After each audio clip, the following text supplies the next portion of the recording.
When someone ignores your efforts to connect, whether through a call, a text, or any form of outreach, it's easy to internalize that as a judgment on your worth. But let me remind you, the way others treat you does not define who you are. Your value isn't up for debate. It isn't something to be handed out or validated by someone else. It is inherent, unshakable, and yours alone. The world may try to convince you otherwise, but that's only because many people fail to recognize their own worth, let alone see yours. The danger lies in forgetting that your value is not tied to anyone's recognition of it. When someone doesn't answer your calls or texts, it's not a reflection of what you deserve, it's a reflection of their inability or unwillingness to prioritize you. And let's be honest, people are busy, distracted, and sometimes self-centered. But here's the thing, if they truly valued you, they'd make the time. They'd respond, even if it's not immediate. Think about this for a moment. When you put energy into reaching out, you're doing it because you care. You're expressing your intention, your feelings, and your desire to connect. That is not something to be taken lightly. It's a gift you're offering. Now, imagine offering this gift to someone who doesn't even bother to look at it. It's not just disrespectful to the effort, it's disrespectful to the person giving it you. And if you don't see that, you risk falling into a pattern where you start chasing people who should have been meeting you halfway. You need to recognize the beauty of your own energy. Every text, every call, every word you put out into the world carries a piece of you with it. That's powerful, that's meaningful. But the moment you forget this and start seeking acknowledgement from someone who ignores you, you begin to chip away at that value. It's not intentional, but it happens slowly, like water eroding a rock. You start questioning, why didn't they reply? Did I say something wrong? Am I not important to them? These questions lead to self-doubt, and self-doubt is the enemy of self-worth. The truth is, no response is a response. It's telling you something about that person's priorities. Maybe they're caught up in their own world, maybe they're not ready to give you the attention you deserve, or maybe they're just not interested. Whatever the reason, it's not your job to fix it or to understand it. Your only job is to honor yourself. And honoring yourself means refusing to let someone else's actions or lack of them determine how you feel about yourself. It's not arrogance to value yourself, it's self-respect. You wouldn't repeatedly knock on a door that remains closed, would you? So why do we sometimes keep knocking emotionally, seeking a response that may never come? The answer often lies in our fear of being overlooked or forgotten. We crave connection, it's part of being human. But that craving should never override the need for self-preservation. Because here's the thing, when you value yourself, you stop chasing those who don't value you. Imagine carrying a priceless piece of art with you, something so unique and beautiful that it could never be replicated. Would you hand it to just anyone? Would you beg someone to take it if they showed no interest? Of course not. You protect it, preserve it, and share it only with those who could appreciate its worth. That's exactly how you need to think about your energy and time. They're precious, and not everyone deserves access to them. When you allow yourself to be consumed by unanswered messages or ignored calls, you're giving someone the power to dictate your emotions. You're letting their indifference become a mirror, reflecting an illusion of unworthiness back at you. But here's the truth that mirrors distorted. It shows you what they think or don't think of you, not what you are. You're not just worthy, you're extraordinary. And if someone can't see that, it's their loss. So the next time you find yourself overthinking someone's silence, pause. Ask yourself, am I chasing them because I truly want their presence, or am I chasing them because I'm questioning my own value?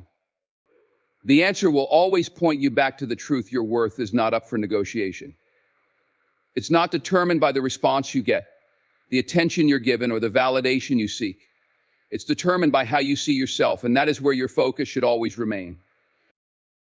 Silence is a language all its own, one that speaks louder than words ever could. When someone ignores your messages, fails to answer your calls, or leaves your attempts to connect hanging in the void, it's easy to focus on the absence of a reply. But within that silence lies a message that is often clearer and more honest than anything they could say. It tells you where you stand in their life and, more importantly, where you don't. Too often, people overlook the power of silence, mistaking it for an unanswered question rather than a definitive statement. They assume that something has been left unsaid, when in reality, the lack of response may be the most straightforward answer of all.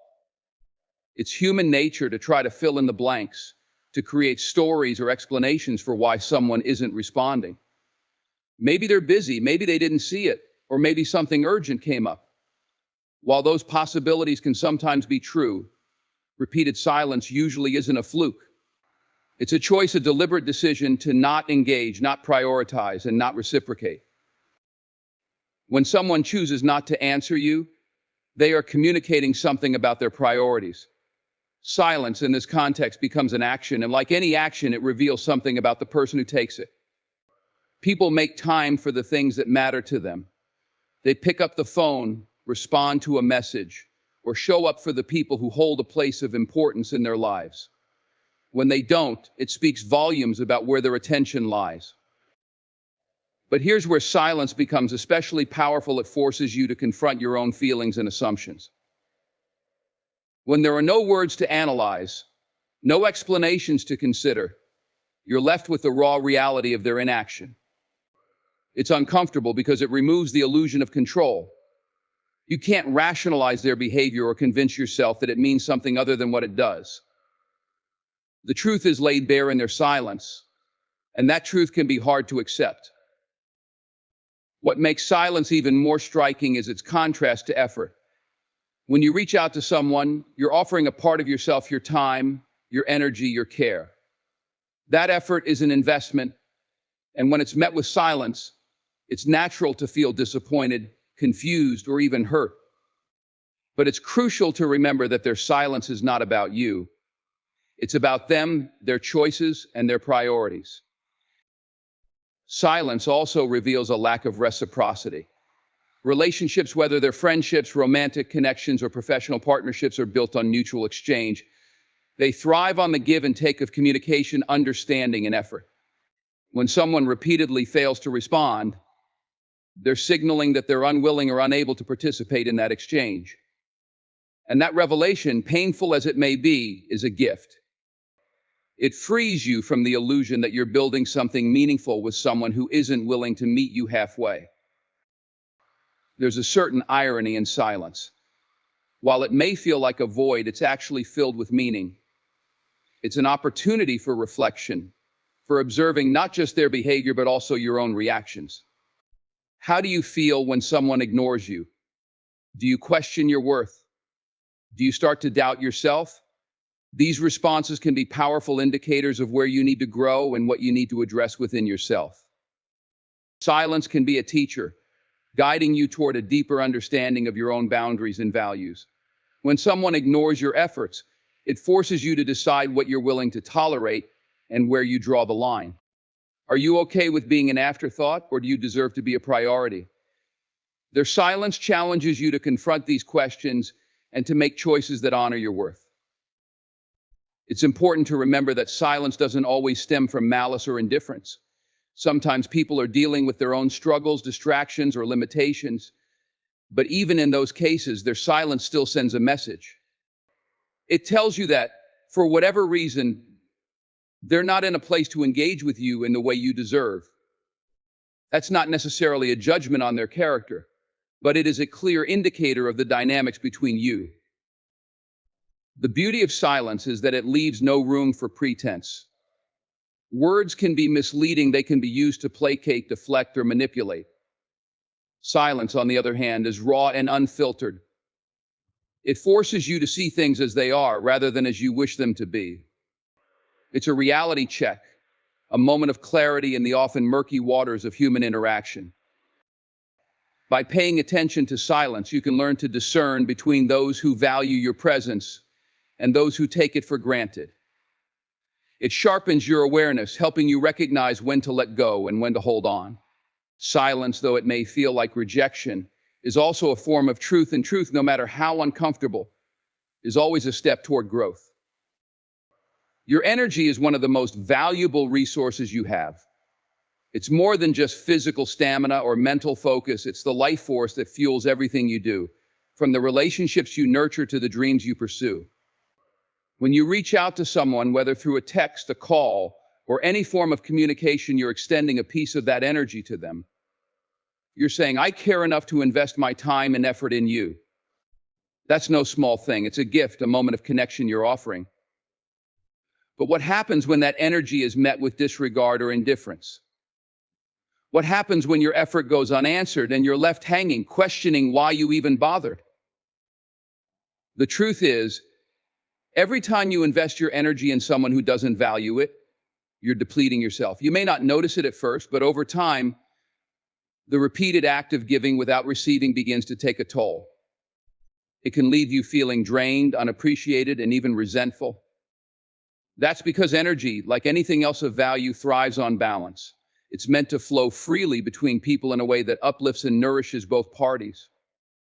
When that flow is one-sided, it becomes unsustainable. Consider for a moment what it takes to craft a message or make a call. It's not just about the physical act of typing or dialing, it's about the intention behind it.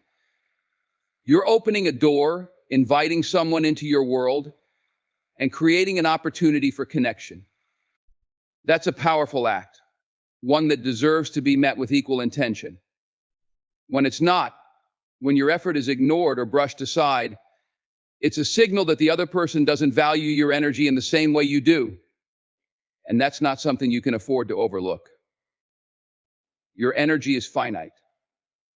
There are only so many hours in a day, so many thoughts you can think, and so many emotions you can feel. When you spend those precious resources on someone who doesn't reciprocate, you're not just wasting time, you're undervaluing yourself.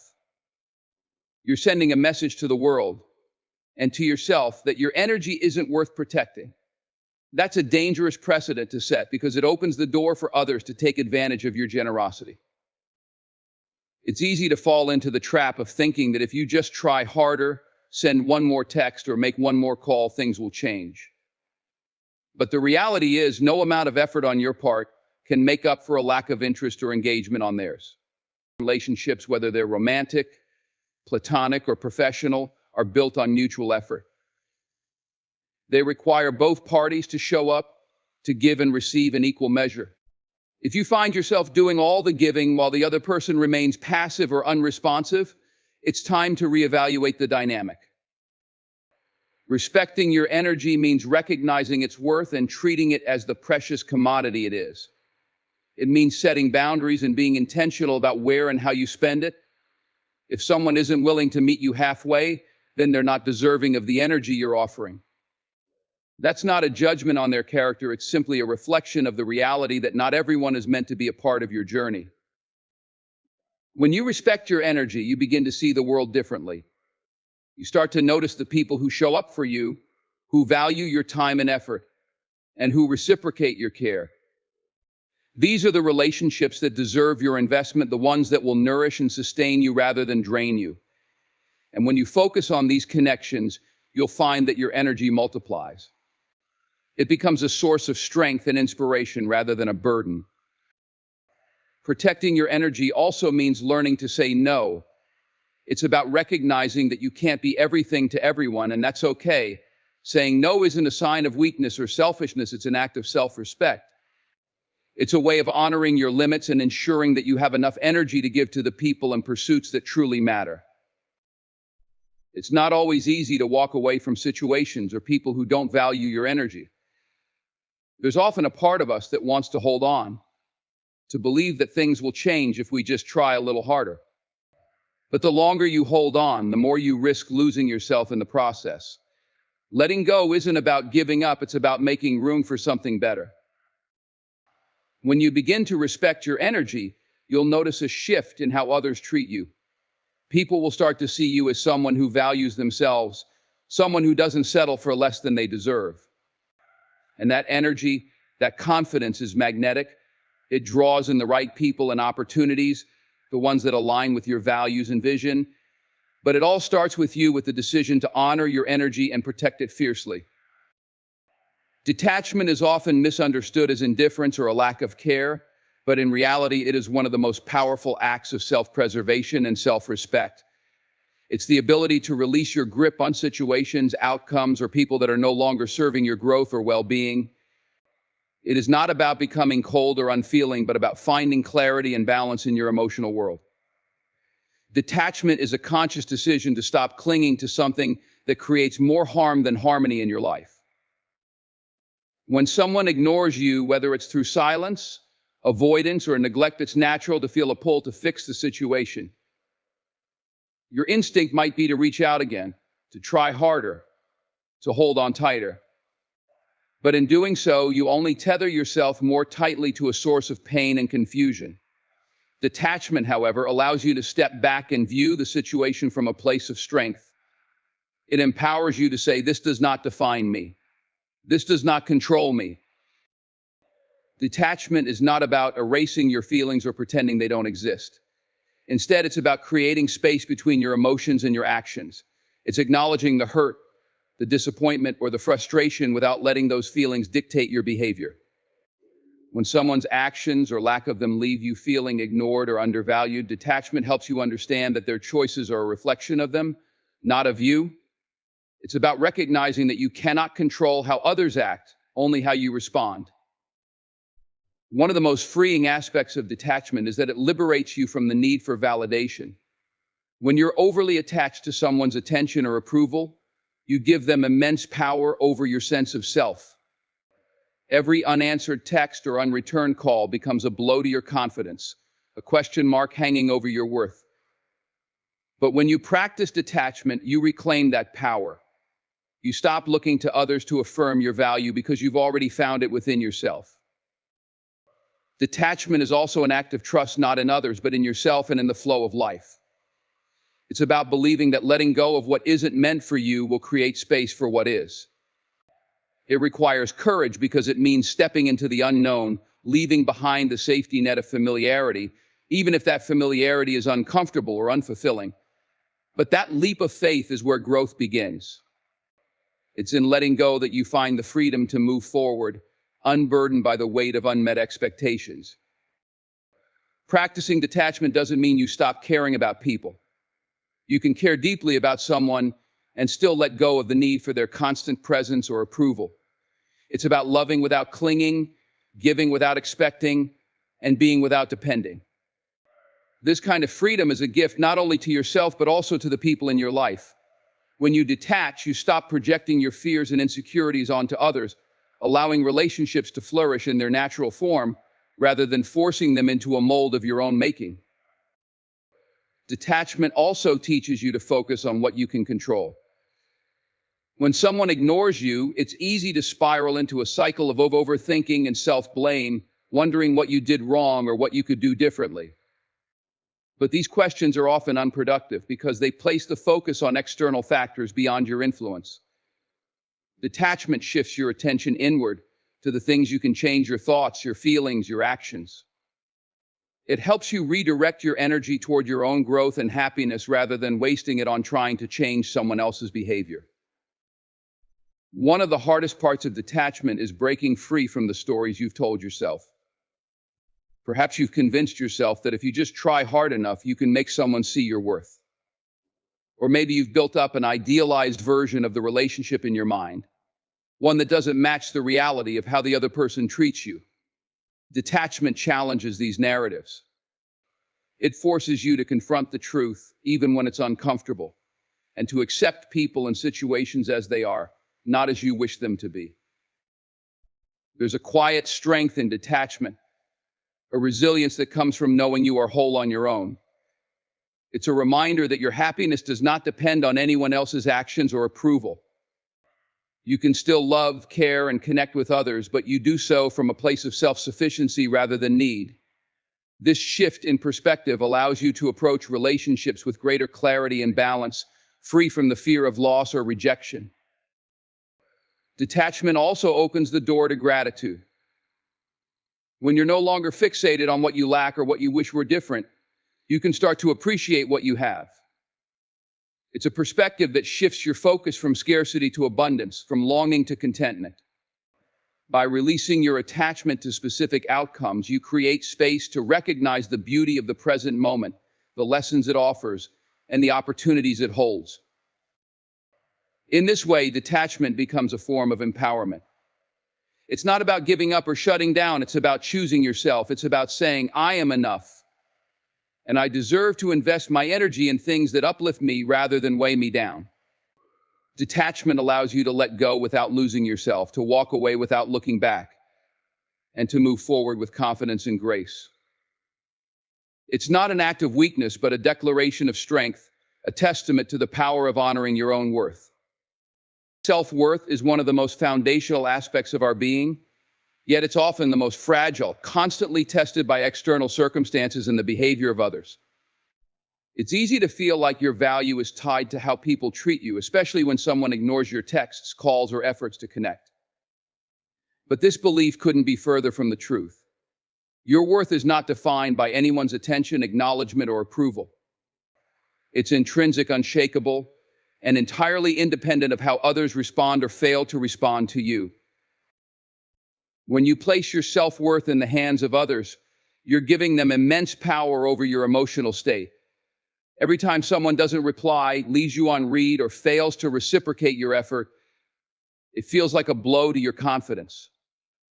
You start to wonder if you're not enough, if you're not interesting enough, important enough, or deserving enough. But here's the truth: their actions are a reflection of them, not of you. They speak to their priorities, their limitations, and their ability or inability to show up for others. Your worth remains untouched by their behavior, no matter how much it may sting in the moment. Building and maintaining a sense of self-worth requires internal work.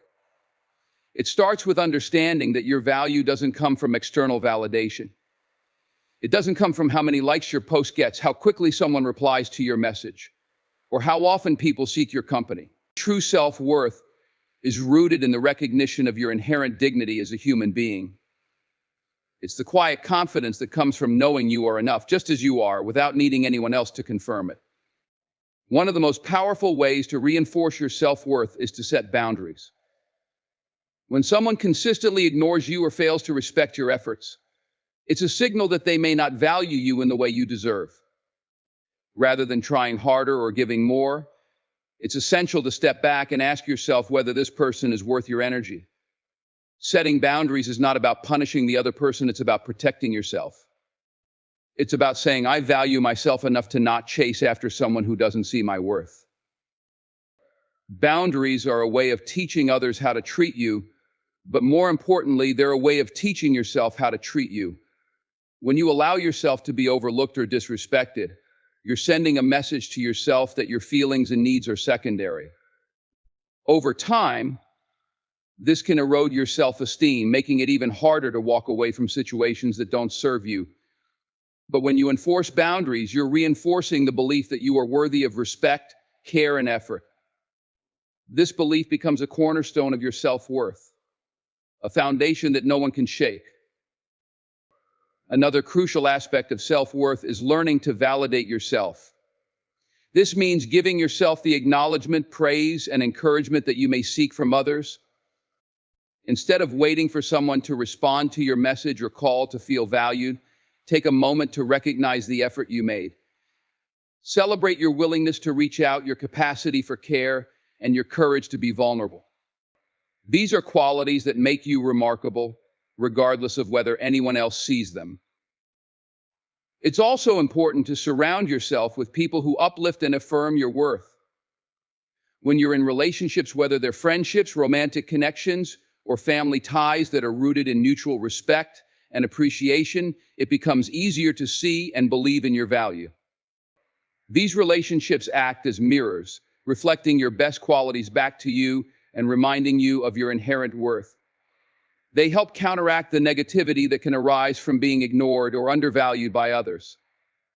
Cultivating self-worth also means embracing imperfection. You are not perfect and you never will be, and that's okay. Your worth is not contingent on being flawless or always getting things right. It's not diminished by your mistakes, insecurities, or moments of doubt. In fact, it's in those moments that your self-worth becomes most important. serving as a reminder that you are deserving of love and respect simply because you exist. One of the greatest challenges to self-worth is the fear of rejection. When someone ignores you, it can feel like a personal rejection, a statement that you're not good enough. But rejection is not an indictment of your value. It's simply an indication that this particular person's situation or opportunity wasn't aligned with you.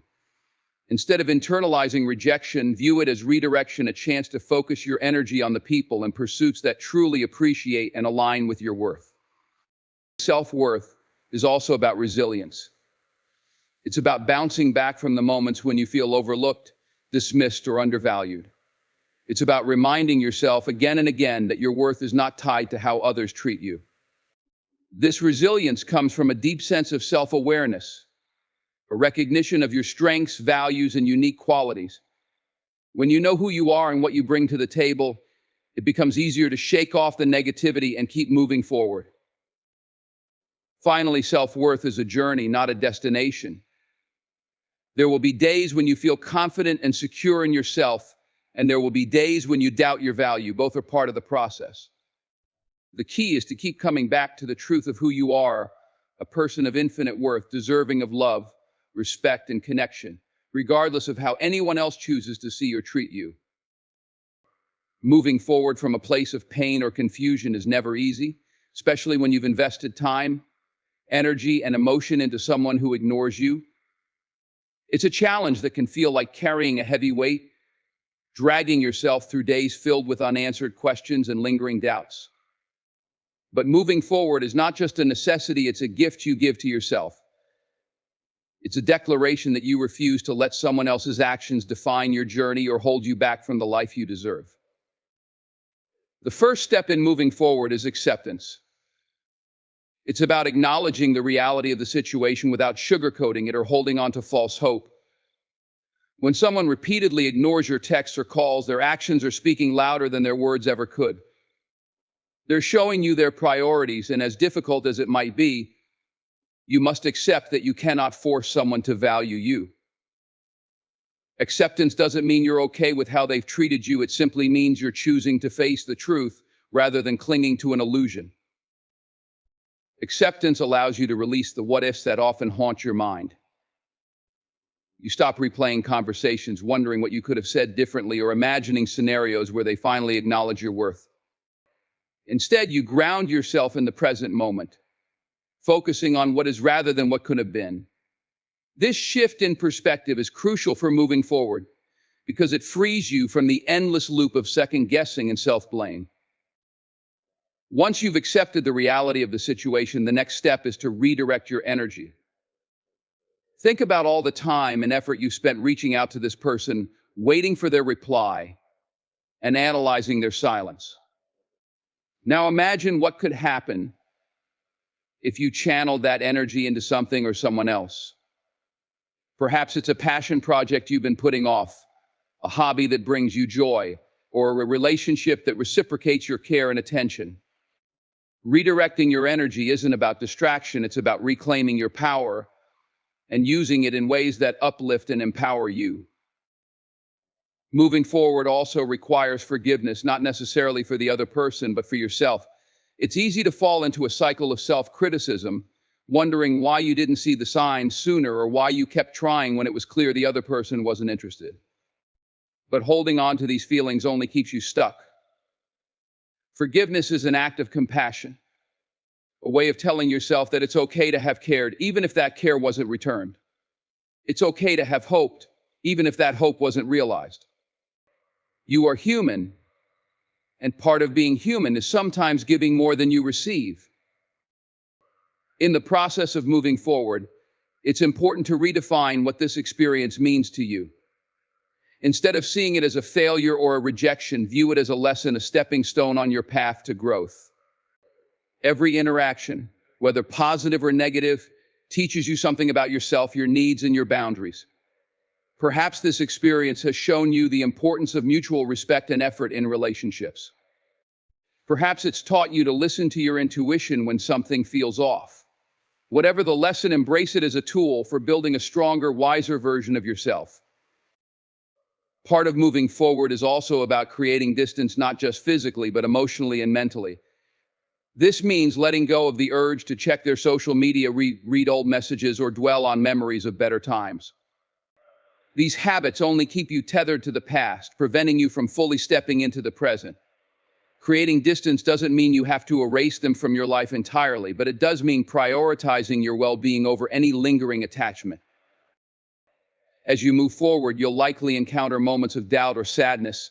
Healing is not a linear process, and it's normal to feel a mix of emotions as you navigate this journey. The key is to be gentle with yourself during these moments. Allow yourself to feel whatever comes up without judgment, but don't let those feelings dictate your actions. Remind yourself of the progress you've made, the strength you've shown, and the brighter future you're working toward. One of the most transformative aspects of moving forward is rediscovering yourself. When you're caught up in trying to connect with someone who ignores you, it's easy to lose sight of who you are outside of that dynamic. Moving forward gives you the opportunity to reconnect with your own needs, desires, and dreams. It's a chance to explore what makes you happy, independent of anyone else's validation or approval. Finally, moving forward is about hope, not for the return of the person who ignored you, but for the possibilities that lie ahead. It's about believing that better connections, opportunities, and experiences are waiting for you. It's about trusting that every ending, no matter how painful, is also a beginning. By letting go of what no longer serves you, you open the door to what does.